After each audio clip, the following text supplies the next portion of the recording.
Hey up, Chatter gang. As you probably know by now, I've been on tipping point.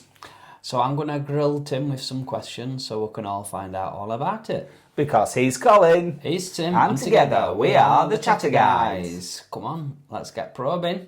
Oof. Firstly, Tim, can I just say congratulations on not only winning, Thank you. but more importantly for keeping it quiet for so long. That was the bigger challenge, I have to say. But it was for you. How rude. How did you manage to keep it quiet for so long, Tim? Well, Colin, I had to sign so many documents saying that I wouldn't tell anybody, that I was scared to death of mentioning it. Obviously, I told yourself all about it, and I did tell my dad. But apart from that, I don't think I told anybody, and that was nearly 2 years ago that it was actually filmed. Right, okay. And I never told a soul.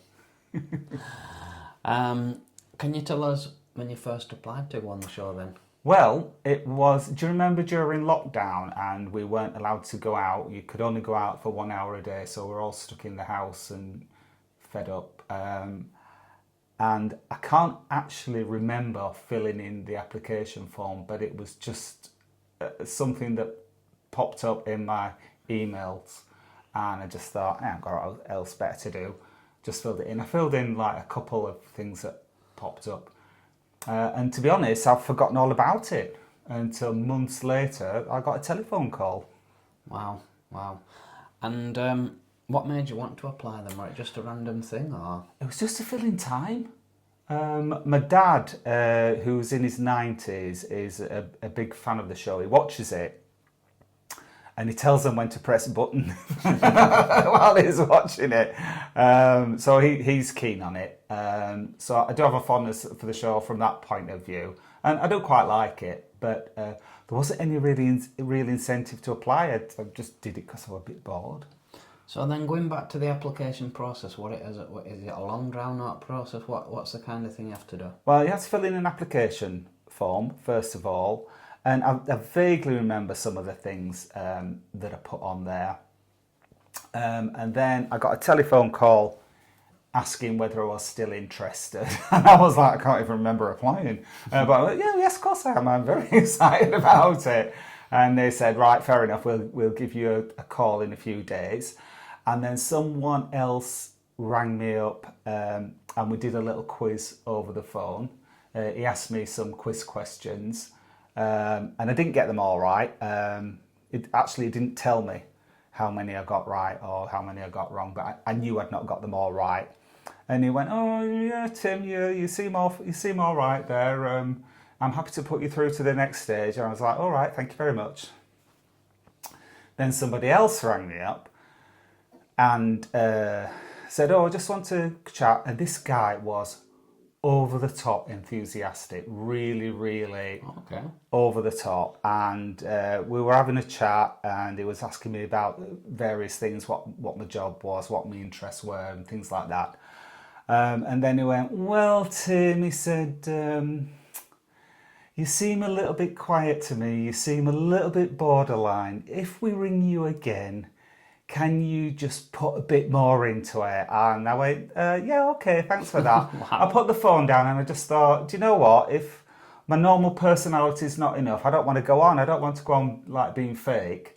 So I thought maybe that was probably it. But no, I got another call. Someone else chatting to me. Again, they ask about your background. They ask if you've got a criminal record and things like that. And they said, well, what we'd like to do is do an interview with you on camera. But because it was still COVID times, you did it all on Teams. Wow. So that was the next thing. They So 3 phone calls is this? Oh, at least 3, yeah. 4 phone calls. Yeah. And then you moved on to a team interview. Yeah, we went on a group interview. I think there were 9 of us on it, plus the presenter, the guy that was running the interview. And first of all, we had a quiz. So you know what Teams is like. There's like all of you on the screen there. Everybody can see everybody else. Yeah. And you'd ask a question, and you'd have to write the answer down and then hold it up on the screen. so there wasn't any copying off anybody else or anything like that. And so we did that, and I remember he asked one question. I can't remember what the question was, but the answer was the Kardashians, and I just blanked. I couldn't remember it, so I just wrote no idea and held that up, which they thought was very funny. So yeah, and then was that, and then you had to do a little presentation, just you to camera, and you had to say 3 reasons that you wanted to be on Tipping Point. You might have had to say what to do with the money. I can't remember that at all. But you had to tell a little anecdote about yourself as well. It was obviously all unrehearsed, and at this point, my screen froze. I'm like on the computer, sort of like pressing everything, trying to get the screen working. And I was like, because they said, "Oh, what's to go first?" Because normally that would be me. I'd have said, "Oh yeah, let me go first."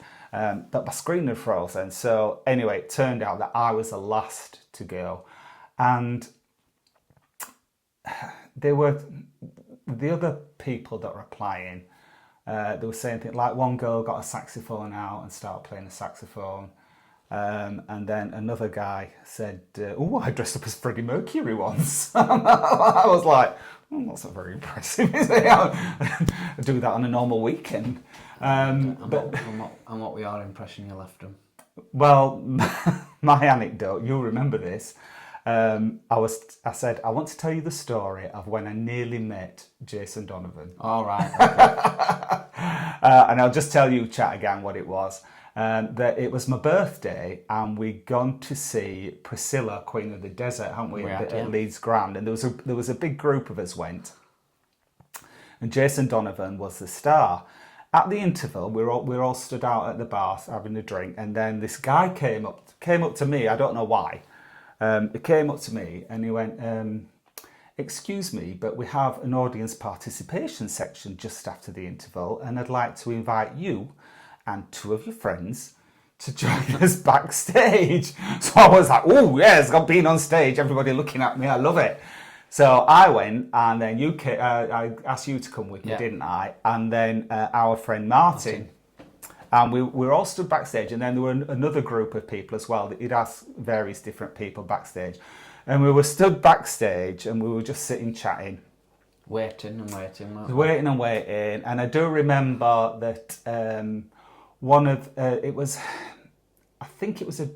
can't remember whether it was a real girl or a drag queen, but she was very, very tall. She came up to me and she was chatting to me, and my friend said, "It's my friend's birthday today." And she went, "Well, in that case, you can go on stage first." And I was like, "Oh no." And then she sang happy birthday to me, so that was very nice. But then Jason Donovan suddenly appears. Just came out of his dressing room, did it for no real, I don't know why he came out really, but he started walking towards us. And Martin went, "Oh, Jason Donovan's there." And he went, "I can't believe it. Jason, he's just there. I could reach out and touch him." And I went, "Martin, will you shut up? You're going to scare him off. He's going to hear what you're saying. He's just going to walk away." And guess what? He heard what he said and he just walked away. He was like, "I'll back away from the crazy fan." And that was the time that I nearly met Jason Donovan. We were in touching distance of him, weren't we? Pretty much, yeah. I was talking. Yeah, it was just like, it was just like, "Jason's there, Jason." Crazy people. Yeah, I was like, yeah, I won't bother with this match. Anyway, proceeding back on to Tipping Point. Oh, yes. So, how long was the filming process from... Oh, that wasn't the end of the phone calls. Oh, right, okay. Sorry. So, we're not finished. So we're on the Teams chat, and then you've completed the Teams chat. Yeah, right? And then you come away from that not knowing whether you've done well or not, really. And then I got another call saying, "Oh, we're really pleased. The producers have had a look at your tape and they'd like to invite you to join the show." So that was the first indication that I had. Wow. So that's after that about six phone calls and 2 team meetings. Oh, yeah, very thorough vetting that you get on that. Wow. And then even after that, various people rang me up just to chat to me. I remember one lady rang me up and was talking about Benidorm, just having a chat. I don't know what, but they were very nice, and it was just like a casual chat, and they were asking are you all right? Have you got any questions? And like, no, I don't. Were there any questions left after all that? Anyway, and then I finally got a call that said, right, yeah, we've definitely made a final decision, and we'd definitely like you to come, and we'll let you know in due course. And it was only like a couple of days later that I got a call from them saying, yeah, we want you to come down next week. Good. So it was, after being such a long, drawn out, complicated process, it was just really, all of a sudden it was like, oh yikes, I'm going on. So then moving onwards to the day of filming, where would it actually filmed? It's filmed in Bristol. I was going to say Birmingham, Bristol. So on the day, they arranged all my travel and everything, and they arranged a hotel for me overnight the night before. I was working that day, so I had to. I finished work at 4 o'clock, and I think I had to catch the train about 6 or something like that. Yeah. So it was a bit of a rush. I made sure that I was logged off straight away. Still working from home at that point, which was lucky. Otherwise, I don't know what I would have done. So I finished bang on time, which I hardly ever do. Quickly got changed. I packed my bags and everything, and had to get a taxi into town and caught the train. And there's one thing, I wasn't very well that day. I wasn't dying, but I was just like, I felt a little bit run down and a bit like maybe I had a cold coming on. I wasn't feeling great. You think it were nerves?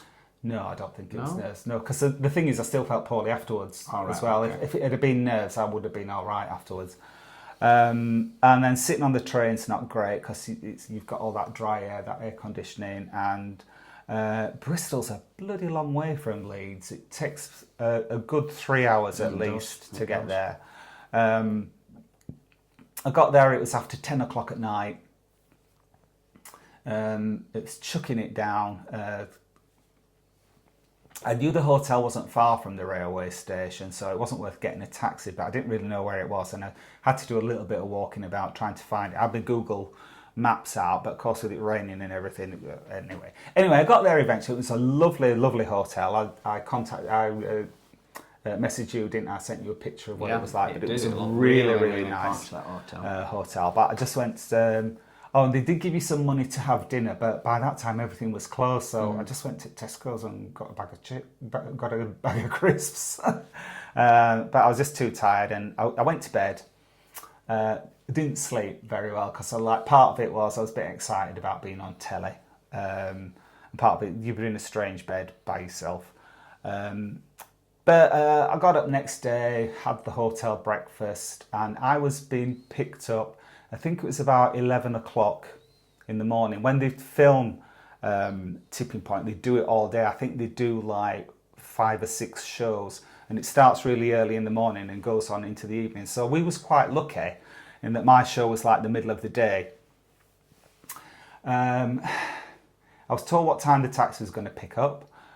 Taxi didn't turn up, did it? I was sitting there and I was like, oh no, what am I going to do? Taxi's not here.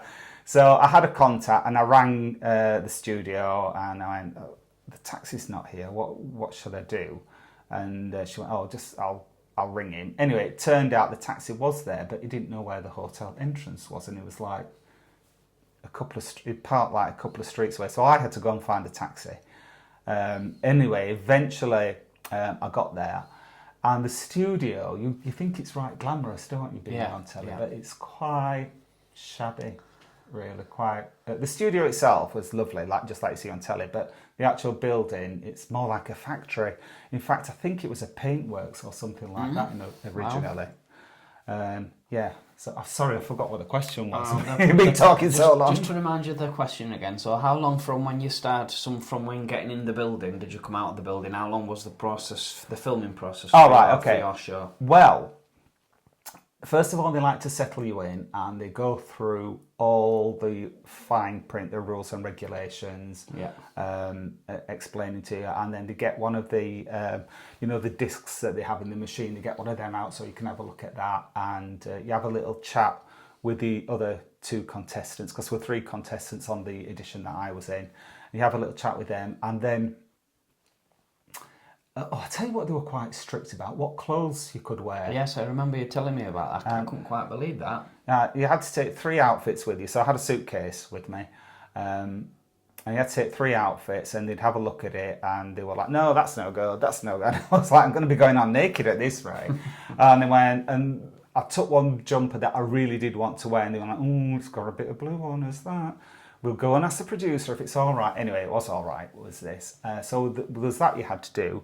And then they gave us lunch, except I was too nervous at this point, and they were like, are you really sure you don't want any lunch? I went, unless you want me to be the first contestant to throw up on tipping point, I ain't going to eat anything. So the other 2, they were proper tucked in. They had a nice lunch, but I was just there. We got on, we chatted with the other 2 contestants. There was a lady who was a doctor, and then there was another young man. I can't remember what he did, but he was a proper dyed-in-the-wool tipping point fan. Right, okay. You could tell that he absolutely loved it, and this was like one of his ambitions to get on the show. The doctor, the lady, I got the impression she'd not even seen the show before. She didn't seem to know what was going on at all. But anyway, that was us 3, and then eventually we got changed into the clothes that we were going to be wearing on telly. Then because it was still COVID times, we had to put our own makeup on. Right, which, okay. I put a bit of lippy on, a bit of eyeshadow, but the proper stage makeup, I just slapped it on. And then they took us through to the studio. And the actual filming of the actual episode, it's more or less in real time. It doesn't take that much longer than it does than what you see on the telly. So is it on for half an hour or an hour? Or? I think it's 50 minutes, something like that. Okay. Yeah. So just for the benefit of any Chattergang members who maybe outside of the UK who's not heard of Tipping Point before and can't watch it, just give us a brief summary of what the show entails. Right, what it is, you've got 3 contestants and you've got a machine, and it's like you answer a question and you get a token that someone puts in the top of the machine for you. You've seen them in fairgrounds, and it's, I don't know what the machines are called, but Plinko machine, that's what it is. It's called Plinko, and the token drops down, and then where it drowns, it might push some other tokens down a slot, and then any tokens that get pushed down, then you win money for those however many tokens come through. But you've got to ask questions first. Okay, and did you? I suppose the next question is then: are the contestants? I know you've mentioned them briefly, but did you bond with them? Yeah, very much. Yeah, as I said, the young man, he was a little bit shy and a little bit quiet, and where we were on the set, the lady was in the middle. I was next to Ben, and the young lad was right at the other end, so I couldn't really talk to him. But yeah, me and the doctor, we had quite a chat. Good. Yeah, we got on really well. And tell the Chattergang what was Ben Shepherd really like. Lovely. It was really nice. Was he? Yeah, it's so nice. There was at one point, he turned to me and he went, I nearly said, welcome back to Timothy Point then. But no, it was really nice, and he posed for a photo with everyone as he left the studio. So yeah, it was lovely. Oh, good. And just for the benefit of any Chattergang members who've not seen the show, can't watch the show, just remind us again, how much did you win? I won £2,300. Wow, congratulations again. And from winning the show, how quick was it before you actually got the money? Did they send it by cheque or? Right, well, what they did, they sent out, we got expenses for dinner the night before, and I forget how much it was, but they asked for your banking details, and they sent that within a couple of days, and then they rang up again to say, did you get the money? And I went, yes, I did. Yeah, I got my expenses, thank you. And it was at the end of the following month, so it was about 6 weeks afterwards that I got my money. Oh, wow. Yeah. And is there any inside gossip that you'd like to tell the gang, such as, was any of it staged for the camera? No, absolutely nothing. They're really strict on that. that it's all over and above board. In fact, they introduced me to, I don't know what her name was, but she was in charge of making sure that everything was legal and fair and that there wasn't any shenanigans going on. Oh, okay. So yeah, All they've above actually got someone whose job is that, just to keep an eye on everybody. And I'm sure a lot of people were dying to know, what did you spend your winnings on? Well, you might have been seeing our Thailand videos in recent days. Obviously, we spent more than the 2,300 on that, but that was what it went on. Plus, we had to put a bit extra in ourselves. Good. And one final question that I've got is, would you recommend it to anyone to apply? I would. I've not seen what's happened after the show's been aired. They have made a big point of saying you really should come off social media because there are nasty people out there and you might get trolls. But I've spoken to someone else since then who's appeared on television, and he said, yeah, they said that to me, but I didn't get anything. Oh, wow. So no, up to now, as I was recording this, the show hasn't gone out yet. But as up to now, I'd say, yeah, if you fancy it, go for it. Wow. No negatives at all. Didn't cost us a penny. Even if you didn't win anything, it's a nice day out and you get to do something that you've never done before. So yeah, it's great. Now that's the end of my questioning, but is there anything else that you'd like to add, Tim?